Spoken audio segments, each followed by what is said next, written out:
Welcome to the banker lamp. Please enjoy the video. You start by protecting surfaces and cutting power to nearby outlets for safety. Once done, score the wallpaper lightly to allow remover to penetrate. You want tiny perforations, not deep gouges.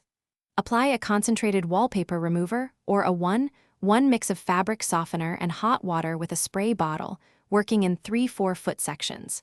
Let solution soak for 10-15 minutes so the adhesive relaxes. Make sure to keep cloths handy to blot excess and avoid drips onto baseboards. You now focus on removal.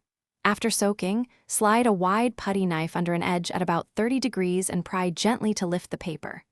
Once you get a corner up, pull the sheet back slowly, keeping tension low so you separate paper from wall without gouging. For backed or vinyl papers, re-soak the adhesive layer and scrape in thin passes. If adhesive resists, switch to a handheld steamer for concentrated heat. Make sure to test a small area to avoid damaging drywall or plaster. You finish by removing residual gum. Scrape gently with a plastic scraper and wash the wall using warm water and mild detergent to lift glue. Once residue is loose, rinse with a white vinegar solution to neutralize stickiness, then dry thoroughly with fans.